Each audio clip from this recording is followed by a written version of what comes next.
প্রিয় একাদশ শ্রেণীর ছাত্রছাত্রীবৃন্দ, কেমন আছো তোমরা? আশা করি সবাই ভালো আছো, সুস্থ আছো এবং যে যেখানে আছো নিরাপদে আছো।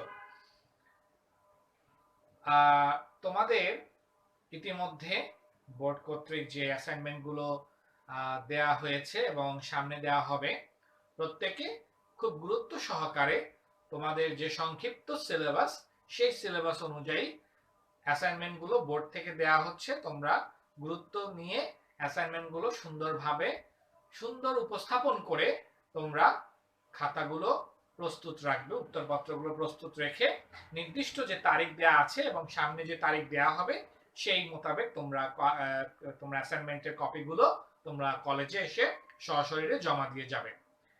আজকে তোমাদের সাথে আমার 37তম ক্লাস। আমরা বিগত ক্লাসে দ্বিতীয় অধ্যায় শেষ করেছি এবং তোমাদের প্রথম পত্রের সংক্ষিপ্ত সিলেবাস অনুযায়ী প্রথম পত্রের সর্বশেষ অধ্যায়টি হচ্ছে 7ম অধ্যায়।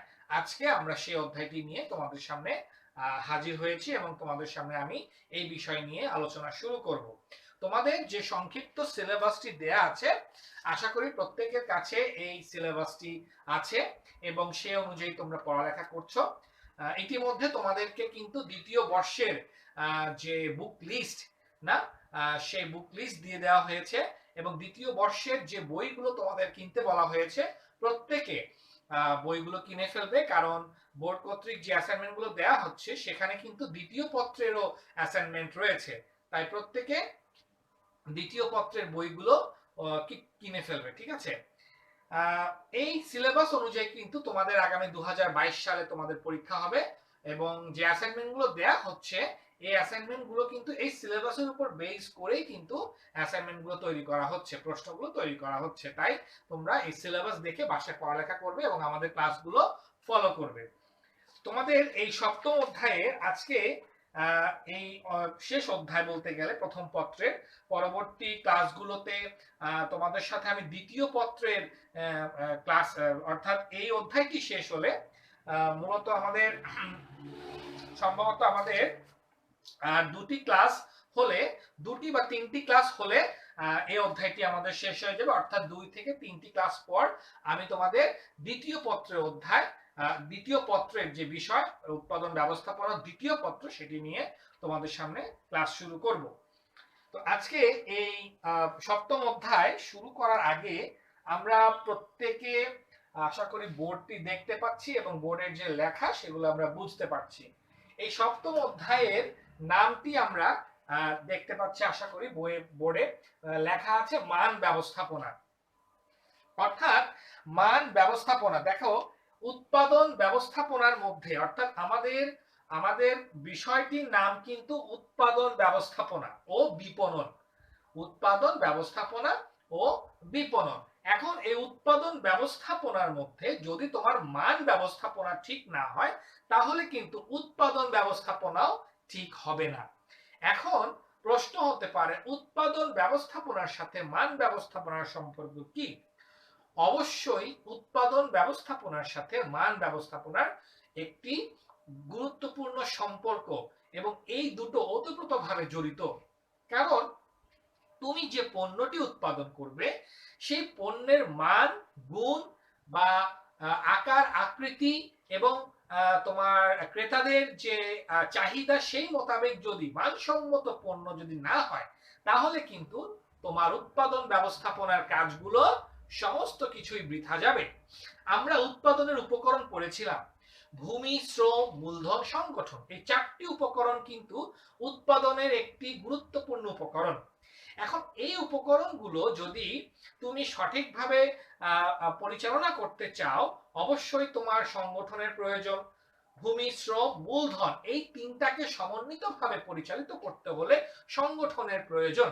তুমি সঠিকভাবে সংগঠক দ্বারা তোমার এই উপকরণগুলো পরিচালনা করছো সমন্বিতভাবে, কিন্তু পরবর্তীতে উৎপাদনে যখন যাবে তখন যদি তুমি মানসম্মত পণ্য যদি তৈরি করতে না পারো, তাহলে কিন্তু প্রতিযোগিতামূলক বাজারে তোমার টিকে থাকা কষ্ট হয়ে যাবে। তাই মান ব্যবস্থাপনা কিন্তু উৎপাদন ব্যবস্থাপনা একটি গুরুত্বপূর্ণ ভূমিকা রাখে। আর তাই আমাদের এই অধ্যায়টির নাম হচ্ছে মান ব্যবস্থাপনা। আর এই কারণে কিন্তু মান ব্যবস্থাপনা উৎপাদন ব্যবস্থাপনায় খুবই খুবই গুরুত্বপূর্ণ একটি বিষয়। তো মান ব্যবস্থাপনায় যাওয়ার আগে মান কি বা মানের ধারণাটা আমরা একটু লক্ষ্য করি বোর্ডে, যে সোজা কথায় যদি তোমাদের জ্ঞানমূলক প্রশ্নে বলে মান কি, তখন তোমরা সুন্দর করে এই সংজ্ঞাটি লিখে দিবে, ক্রেতাদের প্রত্যাশা পূরণে পণ্যের সক্ষমতাই হলো মান। আবার বলছি, ক্রেতাদের প্রত্যাশা পূরণে, অর্থাৎ আমি মান বজায় রাখবো কেন? পণ্যের মান বজায় রাখবো এই কারণে, কারণ আমার পণ্যটি যে কারা কিনবে, ক্রেতারা কিনবে, কনজিউমার কিনবে। তো সেই কনজিউমারদের প্রত্যাশা, তাদের প্রত্যাশা কি? একটা ভালো মানের, ভালো গুণের একটা পণ্য সে ক্রয় করবে এবং তার এটা প্রত্যাশা থাকে।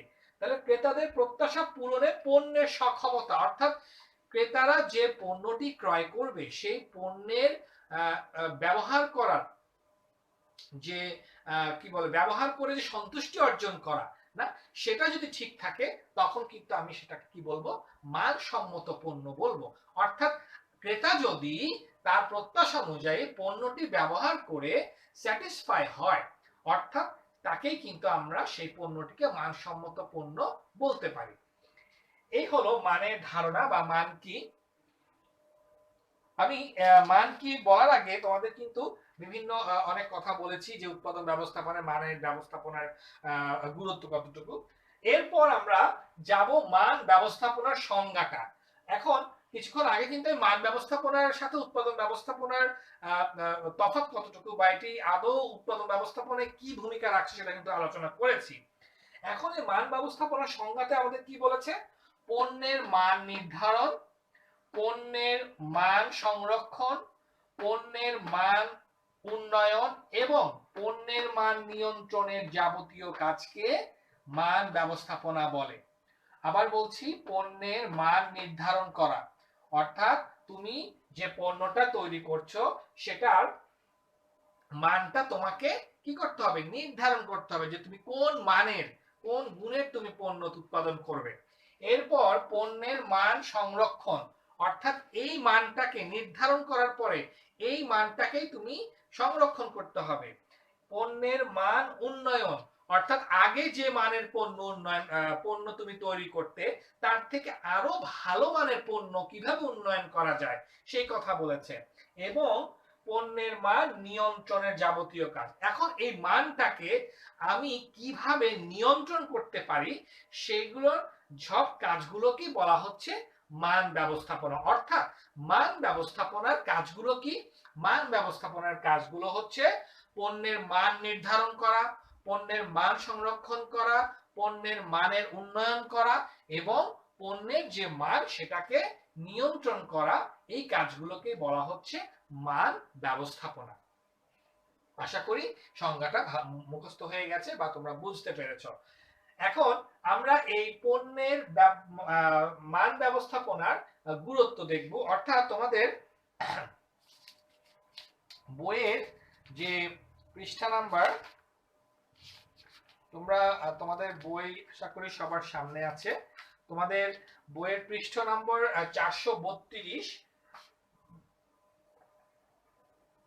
432 নম্বর পৃষ্ঠায় 7.09 এখানে মান ব্যবস্থাপনা অথবা সার্বিক মান ব্যবস্থাপনার গুরুত্বগুলো রয়েছে।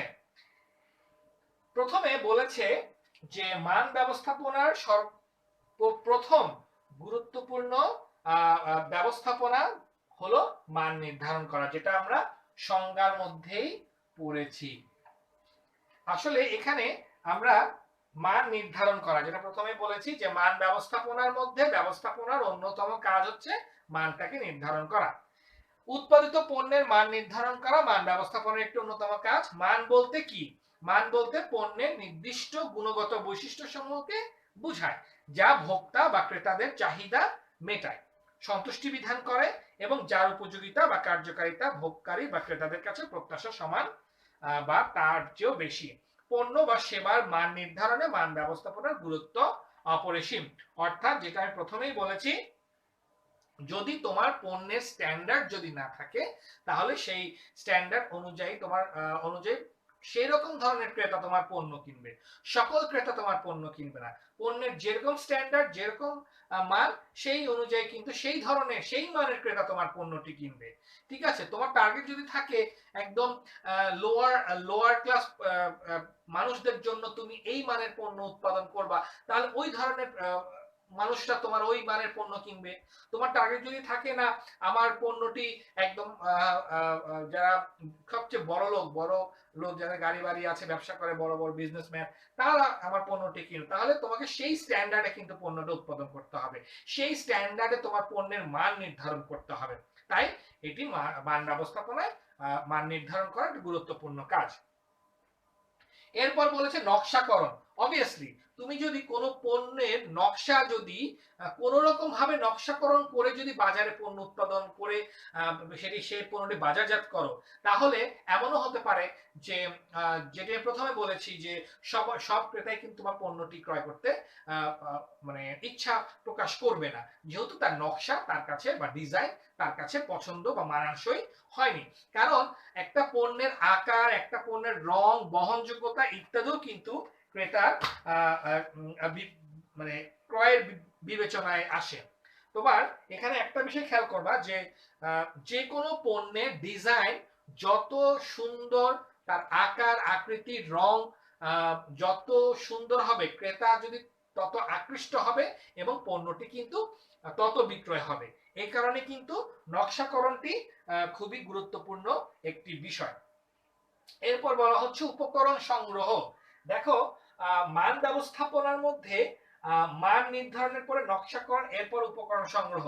এখন তুমি যখন তোমার পণ্য উৎপাদনের পণ্যটির মান নির্ধারণ করতে যাবে এবং যে নকশাটা তুমি তৈরি করবে, সেই নকশার পরিপ্রেক্ষিতে তোমাকে কোন ধরনের উপকরণ তুমি ক্রয় করবে সেটা কিন্তু ঠিক হয়ে যাবে। এখন তোমার যদি ডিজাইন যদি নরমাল ডিজাইন হয়, একদম মানে এটা যে কোনো কেউ পারবে, বা ছোটখাটো একটা নকশা যদি হয়, তাহলে সেক্ষেত্রে সেই পরিমাণ উপকরণ তোমার দরকার হবে বা সেই মানের উপকরণ তোমার দরকার হবে।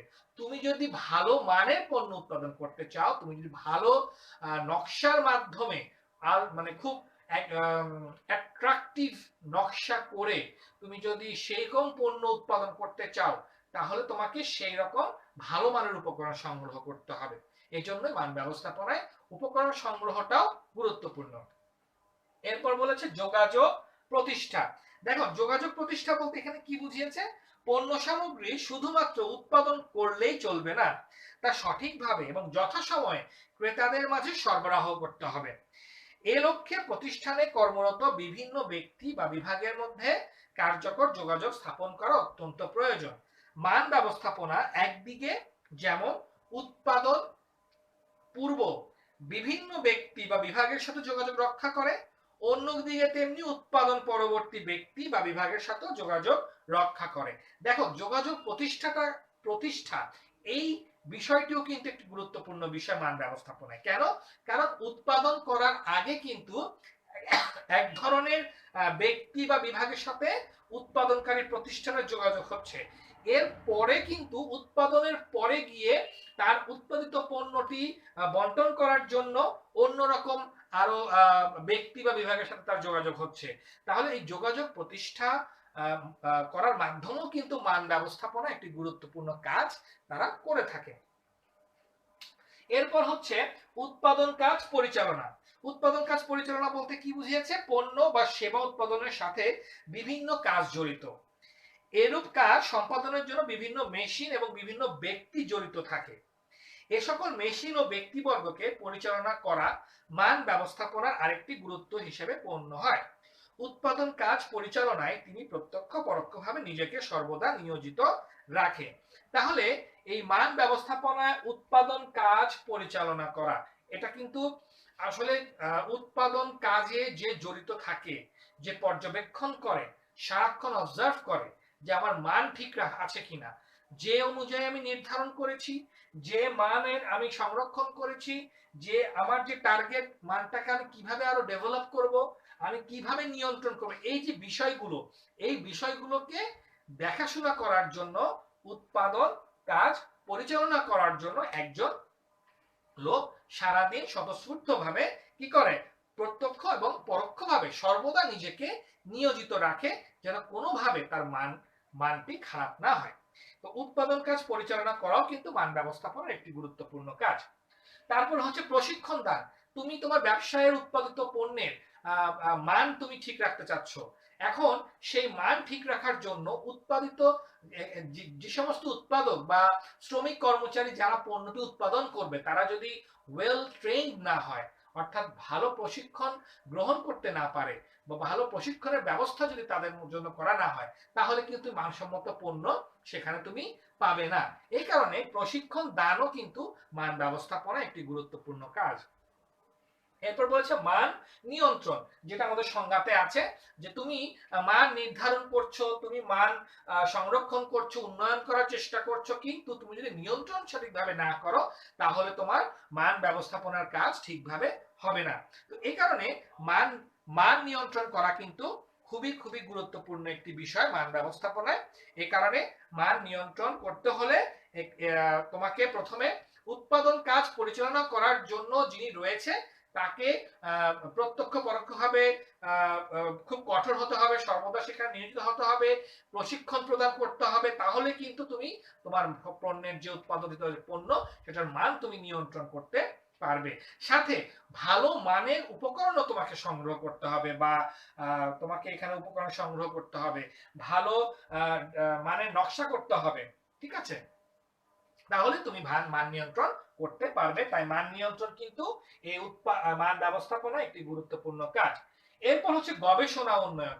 শুধু মান নিয়ন্ত্রণ করলেই হবে না, মান নির্ধারণ করলেই হবে না, শুধু উপকরণ ভালো মানের উপকরণ সংগ্রহ করলেই হবে না, তোমাকে কিভাবে মানটাকে আমি নিয়ন্ত্রণ করতে পারি বা মানের উন্নয়ন করতে পারি সেটা করার জন্য আমাকে কিছু কি করতে হবে, গবেষণা করতে হবে, আমাকে কিছু রিসার্চ করতে হবে যে কোন গবেষণার মাধ্যমে আমি আমার মানটাকে আরো ভালো উন্নয়ন করতে পারি। এই গবেষণার উন্নয়ন করাও কিন্তু দেখা যাচ্ছে মান ব্যবস্থাপনার একটি গুরুত্বপূর্ণ কাজ। সেই কালের গবেষণা মাধ্যম ব্যবহার করে আমি যদি এই 21st সেঞ্চুরিতে এসে যদি আমি আগের দিনের গবেষণার পরিকল্পনা করে যদি পণ্যের মান নির্ধারণ করতে চাই তাহলে কিন্তু আমি প্রতিযোগিতায় টিকে থাকতে পারবো না।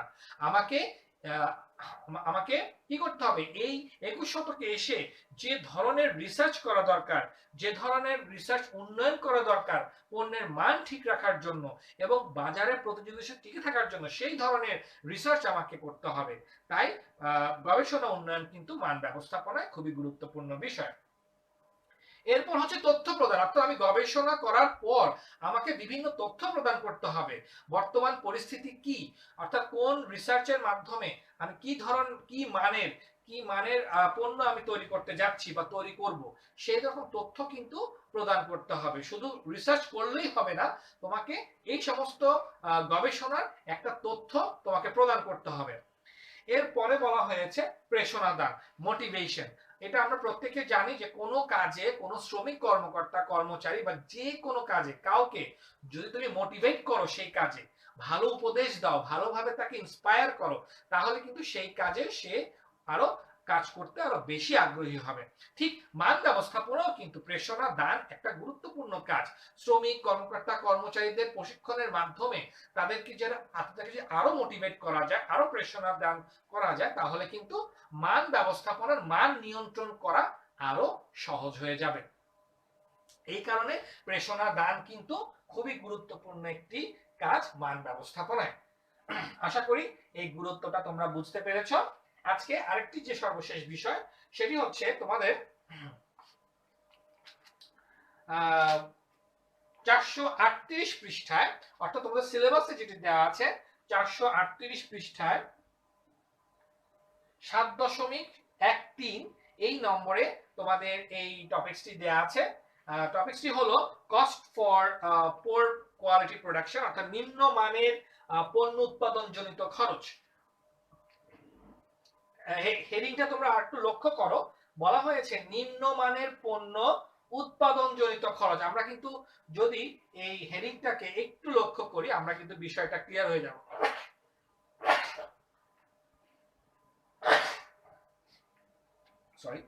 নিম্নমানের পণ্য উৎপাদন জনিত খরচ, এখানে এখানে কিন্তু প্রথমেই একটা কথা বলে দিয়েছে, নিম্নমানের পণ্য, অর্থাৎ তোমার মানসম্মত পণ্য বজায় রাখতে গেলে কিন্তু অনেক রকম বাধা, অনেক রকম সমস্যা তৈরি হয়। তো মাঝে মধ্যে দেখা যায় যে সবসময় মান নিয়ন্ত্রণ করা, মান নির্ধারণ করা সম্ভব হয়ে যায় না। কোনো না কোনো সময় দেখা যায় নিম্নমানের পণ্য কিন্তু বাজারে চলে যায়। তো নিম্নমানের পণ্য উৎপাদনজনিত খরচ, অর্থাৎ যে পণ্যটি নিম্নমানের, সেই পণ্যটি উৎপাদনে কিন্তু আমার এক্সট্রা অনেক টাকা খরচ যায়। কেন যায় সেই বিষয়টি মূলত এই হেডিং এ বলা হয়েছে। প্রথমে বলেছে নিম্নমানের পণ্য উৎপাদনজনিত খরচ। এখানে একটি বিষয় যদি তোমাদের সাথে আমি একটু শেয়ার করি, যে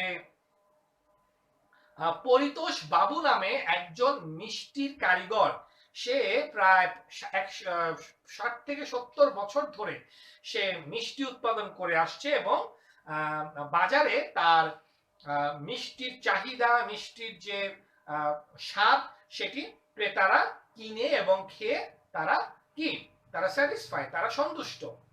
70 বছর ধরে পরিতোষ বাবু সেই তার কাজ করে আসছে এবং বাজারে বা তার যে এলাকা সেখানে সুনামের সাথে ব্যবসা করে আসছে। পরিতোষ বাবু মৃত্যুবরণ করার পরে তার ছেলেরা যখন তার বাবার সেই ব্যবসার হাল ধরলো, বেশ কিছুদিন যাওয়ার পরে সেই মান, সেই গুণের কিন্তু আর মিষ্টি তৈরি হতে লাগলো না বা তৈরি করতে পারলো না। আস্তে আস্তে দেখা গেল যে ক্রেতারা তার সেই মিষ্টির যে আগের যে স্বাদ, গন্ধ বা যে আকর্ষণ ছিল মিষ্টির প্রতি ক্রেতাদের ক্রয় করা এবং খাওয়া, সেটা থেকে ক্রেতারা সরে আসছে, যেহেতু তার মান বা গুণ সেটা আর আগের মতো থাকছে না বা ছিল না। এমনকি পরিতোষ বাবুর ছেলেরা পরবর্তী মিষ্টির আরো দাম কমিয়ে দিল যেন ক্রেতারা আরো বেশি মিষ্টি ক্রয় করতে পারে, কিন্তু তাতেও খুব একটা সাড়া পরিতোষ বাবুর ছেলেরা পায়নি, কারণ পণ্যের যে মান সেটা নিম্নমানের হয়ে গিয়েছে। এই কারণে আমি তোমাদের সাথে এই উদাহরণটা শেয়ার করলাম। বলা হয়েছে নিম্নমানের পণ্য উৎপাদনজনিত খরচ। এই নিম্নমানের পণ্য উৎপাদনজনিত খরচের মধ্যে প্রথম যে খরচটা সেটা হচ্ছে প্রতিরোধমূলক ব্যয়। প্রতিরোধমূলক ব্যয় বলতে কোনগুলাকে বোঝাচ্ছে? কোন পণ্যের ত্রুটি সংঘটিত হওয়ার আগে তা রোধের জন্য যে ব্যয় করা হয়। আমি আবার বলছি, কোন পণ্যের ত্রুটি অর্থাৎ সমস্যা, কোন পণ্যের ত্রুটি সংঘটিত হওয়ার আগেই বা পূর্বেই তার রোধ করার জন্য যে ব্যয় করা হয় তাকেই বলা হচ্ছে প্রতিরোধমূলক ব্যয়। সেগুলো কি ধরনের ব্যয় হতে পারে? রিঅ্যারেঞ্জ কস্ট বা পুনর্বিন্যাসজনিত খরচ, যেটাকে বলে যে পণ্যের নিম্নমান দূরীকরণের জন্য অনেক সময় উৎপাদন প্রক্রিয়াকে পুনর্বিন্যাস করার প্রয়োজন পড়ে। এরূপ প্রক্রিয়া পুনর্বিন্যাসের সাথে জড়িত ব্যয়কে পুনর্বিন্যাস ব্যয় বলে। এরূপ ব্যয় প্রতিরোধমূলক ব্যয়ের অন্তর্গত। অর্থাৎ দেখা যাচ্ছে তোমার পণ্যটি বাজারে নিম্নমানের হয়ে গেছে, কেউ কিনছে না, কেউ কিনছে, এরকম। এখন সেটাকে পুনর্বিন্যাস করতে হবে, রিঅ্যারেঞ্জ করতে হবে, আবার এলোমেলো হয়ে আছে সেগুলোকে আবার পুনর্বিন্যাস করতে হবে। সেই পুনর্বিন্যাস করতে গেলে তোমার একটা যে খরচ, সেটাকেই বলা হচ্ছে পুনর্বিন্যাস ব্যয়। অর্থাৎ যে নিম্নমান দূরীকরণের জন্য, তোমার পণ্যের যে নিম্নমান সেটাকে দূর করার জন্য আগে থেকে যে খরচ তুমি করতে যাচ্ছ, অর্থাৎ ওলট পালট আছে, সেগুলোকে আবার একসাথে সুন্দর করে সাজিয়ে গুছিয়ে আবার মানটাকে ভালো করার জন্য যে খরচ তুমি আগের থেকে করতে চাচ্ছ, সেটাকে বলা হচ্ছে পুনর্বিন্যাস ব্যয়। প্রতিরোধমূলক ব্যয়ের মধ্যে আরেকটা ব্যয় আছে পণ্য পুনর্নকশাকরণ ব্যয়। অর্থাৎ যে মান অনুযায়ী, যে নকশা অনুযায়ী তুমি যে মানের পণ্য উৎপাদন করেছো, সেই নকশা তোমার বাজারে ক্রেতারা কিনছে না, সেই নকশা বা সেই ডিজাইন দেখে, তো তোমাকে এখানে পুনর্নকশাকরণ ব্যয়ের জন্য খরচ করতে হচ্ছে। এরপর প্রতিরোধমূলক ব্যয়ের মধ্যে আরেকটা যেটা হচ্ছে প্রশিক্ষণ ব্যয়, যেটা আমরা গুরুত্বের মধ্যে পড়েছি যে প্রশিক্ষণ দান। দেখো, তোমার ভালো নকশাকরণের মাধ্যমে যদি তুমি পণ্যের মান ঠিক করতে চাও, তোমাকে অবশ্যই তোমার যে কর্মকর্তা কর্মচারী বা যে শ্রমিকরা রয়েছে তাদেরকে প্রশিক্ষণ দান করতে হবে। প্রশিক্ষণ দানের জন্য যে ব্যয় হয় সেটাও কিন্তু প্রতিরোধমূলক ব্যয়ের মধ্যে পড়ে। এরপর বলেছে সরবরাহকারীদের সাথে কর্ম সম্পাদন ব্যয়। অর্থাৎ তোমার পণ্যের এখন প্রতিরোধমূলক ব্যয় তুমি করবে, প্রিভেনশন কস্ট যেটাকে বলা হচ্ছে প্রতিরোধমূলক ব্যয়।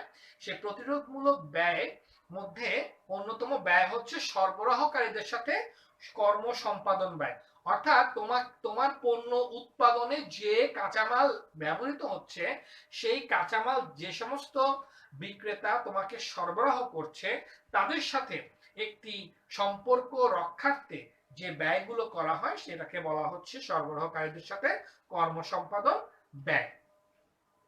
অর্থাৎ পণ্যের মান যেহেতু নিম্ন, পণ্যের মানকে আরো ভালো করার জন্য ভালো মানের কাঁচামাল তোমার প্রয়োজন হবে। এই কারণে যারা কাঁচামাল সরবরাহ করছে তাদের সাথে একটি ভালো সম্পর্ক তৈরি করার জন্য কিন্তু সেখানেও একটা ব্যয় তোমাকে করতে হচ্ছে। এই হলো প্রতিরোধমূলক ব্যয়ের কিছু বিশেষ ব্যবস্থা। এরপর বলেছে মূল্যায়ন ব্যয়। অর্থাৎ আমরা এটাকে ইভ্যালুয়েট কস্ট বলতে পারি বা অ্যাপ্রাইজাল কস্টও বলতে পারি, মূল্যায়ন ব্যয়। তো মূল্যায়ন ব্যয়টা আসলে কোন দিক দিয়ে আমরা বলবো যে মূল্যায়ন ব্যয়টা কি? আসলে মূল্যায়ন ব্যয়ের মধ্যে যে ব্যয়গুলো মূলত করা হয় সেটা হচ্ছে বলেছে পরিচালন পদ্ধতির দ্বারা অর্জিত মানের স্তর নির্ধারণে মূল্যায়ন ব্যয় সংঘটিত হয়। তাই পরিচালনা পদ্ধতির দ্বারা অর্জিত মানের স্তর নির্ধারণে যে ব্যয় সংঘটিত হয় পরিচালনা পদ্ধতির দ্বারা, অর্থাৎ তোমার উৎপাদন ব্যবস্থাপনা বা মান ব্যবস্থাপনা পরিচালনার জন্য যে খরচগুলো হয় তাকে বলা হচ্ছে মূল্যায়ন ব্যয়। এই মূল্যায়ন ব্যয়ের মধ্যে কোন কোন বিষয়গুলো যুক্ত? অর্থাৎ নিম্নমানের পণ্য উৎপাদন জনিত খরচের মধ্যে মূল্যায়ন ব্যয়গুলো কি কি? মূল্যায়ন ব্যয়গুলো হলো পরিদর্শন ব্যয়। অর্থাৎ পণ্যের নিম্নমান পরিমাপ করতে হলে, ঠিক আছে, করতে হলে পরিদর্শনের প্রয়োজন পড়ে। অর্থাৎ কেন এটা নিম্নমান হয়েছে, কেন এটা মানের ঘাটতি রয়েছে, কেন ক্রেতারা কিনছে না, এটা পরিদর্শন করতে যাবে। অর্থাৎ আমরা মাঝে মধ্যে হোটেল রেস্টুরেন্টে দেখি যে মোবাইল কোর্টের যারা থাকে তারা গিয়ে পরিদর্শন করে, তাই না? তারা ইন্সপেকশন করে বা ইন্সপেক্টর ইন্সপেকশন করে, অর্থাৎ পরিদর্শন করে কেন ওই হোটেলের, কেন ওই রেস্টুরেন্টের মান খারাপ হয়েছে। এটাও কিন্তু একটা খরচ, মূল্যায়ন ব্যয়। পরীক্ষণ ব্যয়, অর্থাৎ নিম্নমানের পণ্যটা কেন এটা হয়েছে পরীক্ষা নিরীক্ষা করার জন্য যে খরচ সেটাকে বলা হচ্ছে পরীক্ষণ ব্যয়। তারপরে সর্বশেষ হচ্ছে পরিসংখ্যানিক মান নিয়ন্ত্রণ কর্মসূচি ব্যবহার। অর্থাৎ মান নিয়ন্ত্রণের জন্য যে পরিসংখ্যানিক পদ্ধতি ব্যবহার করা হয় এরূপ পদ্ধতি ব্যবহারের সাথে যে ব্যয় জড়িত তা মূল্যায়ন ব্যয়ের অন্তর্ভুক্ত। অর্থাৎ পরিদর্শন করার পরে মূল্যায়ন ব্যয়ের মধ্যে তিনটি, একটা হচ্ছে পরিদর্শন ব্যয়, একটি হচ্ছে পরীক্ষণ ব্যয়, আর একটি হচ্ছে পরিসংখ্যানিক মান নিয়ন্ত্রণ কর্মসূচি ব্যবহার। অর্থাৎ পরিদর্শন করার পরে একজন ইন্সপেক্টর বা পরিদর্শক সে পরীক্ষা নিরীক্ষা করার পরে যে একটা পরিসংখ্যান দিবে, অর্থাৎ একটা স্ট্যাটিস্টিক্যাল যে রিপোর্ট দিবে, সেই স্ট্যাটিস্টিক্যাল রিপোর্টের পেছনেও কিন্তু একটা খরচ বহন করতে হয় এবং এই তিনটা খরচকে বলা হচ্ছে একসাথে মূল্যায়ন ব্যয়। এরপরে বলেছে ব্যর্থতার ব্যয়। ব্যর্থতার ব্যয় অথবা অভ্যন্তরীণ বিচ্যুতি এটাকে বলা হয়। ব্যর্থতার ব্যয় আমরা কোনটাকে বলবো? পণ্য বা সেবা উৎপাদনের সময় নষ্ট হওয়া, পণ্য উদ্ধারজনিত ব্যয়, পণ্য বা সেবা উৎপাদনের সময় নষ্ট হওয়া পণ্য, অর্থাৎ পণ্য বা সেবা যখন তুমি উৎপাদন করতে যাবে উৎপাদনের সময় নষ্ট হওয়া পণ্য উদ্ধারজনিত ব্যয় হলো অভ্যন্তরীণ বিচ্যুতি ব্যয় বা ব্যর্থতার ব্যয়। যেমন উৎপাদন ক্ষতি, এই ব্যর্থতার ব্যয়ের মধ্যে দু ধরনের ব্যয় আছে, একটা হচ্ছে উৎপাদন ক্ষতি আর একটা হচ্ছে পুনঃকার্য ব্যয়। উৎপাদনের সময় পণ্য পরিপূর্ণভাবে ধ্বংস হলে তাকে উৎপাদন ক্ষতি বলে। এরূপ ক্ষতিগ্রস্ত পণ্য কোনোভাবেই পুনরায় ভালো পণ্যে রূপান্তর করা যায় না। এক্ষেত্রে পণ্য এমন ভাবে নষ্ট হয় যে কোনোভাবেই তা মেরামত করা সম্ভব নয়, তাই এরূপ পণ্যকে ধ্বংসাবশেষ হিসেবে গণ্য করা হয়। তাহলে উৎপাদন ক্ষতি কোনটাকে বলছি? যে উৎপাদনের সময় পণ্য পরিপূর্ণভাবে ধ্বংস হলে তাকে উৎপাদন ক্ষতি বলে। তাহলে এটা কিন্তু একটা বড় ব্যয়।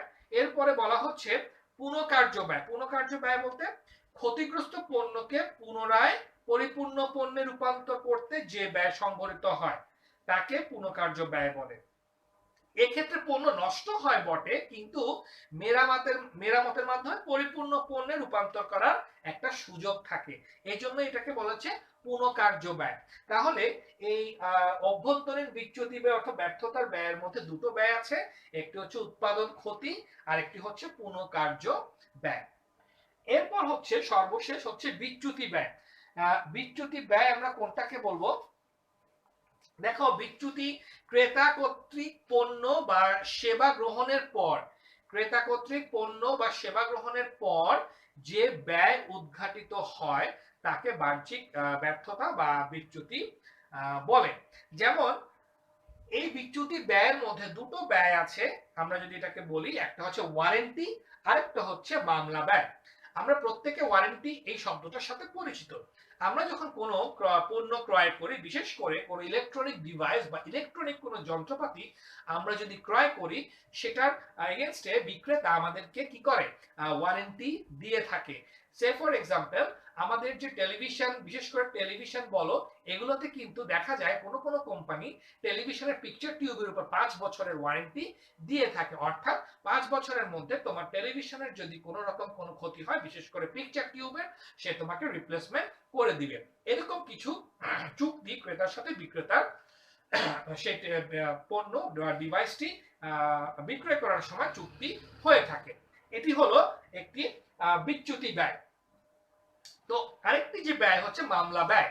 যেমন কোনো কারণে কোনো ক্রেতার যদি কোনো ইলেকট্রনিক ডিভাইস ব্যবহারের ফলে তার কোনো বড় বিপদ সংঘটিত হয়, সেক্ষেত্রে ক্রেতা যদি বিক্রেতার এগেইনস্টে মামলা করে, তখন কিন্তু বিক্রেতাকে সেই মামলা বাবদ একটি বড় অঙ্কের টাকা ব্যয় করতে হয়, এবং সেই জন্য এটাকে বলা হচ্ছে বিচ্যুতি ব্যয়, এবং বিচ্যুতি ব্যয়ের মধ্যে মামলা ব্যয়। কোনো কারণে ক্রেতা অর্থাৎ মোবাইল ব্যবহারকারী একজন ক্রেতা, সে মোবাইল ব্যবহার করছে, হঠাৎ করে মোবাইলের ভেতরে যে ব্যাটারি সেটা ব্লাস্ট হয়ে গেল, বা এটা ফুটে উঠলো বা ব্লাস্ট হয়ে গেল। তো সেই কারণে কিন্তু ক্রেতা একটা বড় ধরনের ক্ষতি হয়েছে। সেই ক্ষতিটা কি? হয় তার হাতে সে কেটে গেছে, বা হাত তার ছিঁড়ে গেছে, ভেঙে গেছে, যে কোনো একটা ক্ষতি হয়েছে। ক্রেতা যদি কোনো কারণে সেখানে যদি তার এগেইনস্টে মামলা করে বিক্রেতার এগেইনস্ট, তাহলে কিন্তু সেই মামলা বাবদ বিক্রেতাকে একটি খরচ করতে হয়, মামলা ব্যয়। এই কারণে এই মামলা ব্যয় এবং ওয়ারেন্টিকে বিচ্যুতি ব্যয় হিসেবে বলেছে। আর এই 1, 2, 3, 4 এই 4টি ব্যয়কে নিম্নমানের পণ্য উৎপাদন জনিত খরচ বলা হয়েছে। প্রিয় শিক্ষার্থীবৃন্দ, আশা করি আজকের এই আলোচ্য বিষয় যেটি তোমাদের সামনে আলোচনা করেছি, তোমরা প্রত্যেকে বুঝতে পেরেছো। খুবই সহজ একটি অধ্যায়, এবং আশা করি আগামী দুটো ক্লাসে তোমাদের অধ্যায় শেষ হবে অ্যাকর্ডিং টু ইওর সিলেবাস। তো সবাই বাসায় ভালো করে পড়বে, অ্যাসাইনমেন্ট গুলো রেগুলার করবে, ক্লাসগুলো ফলো করবে, এবং আগামী পরীক্ষাগুলোর জন্য প্রস্তুতি নেবে। ঠিক আছে? সবাই ভালো থাকো, সুস্থ থাকো। আগামী ক্লাসে এই অধ্যায়ে অন্য কোনো বিষয় নিয়ে তোমাদের সামনে হাজির হব। ধন্যবাদ।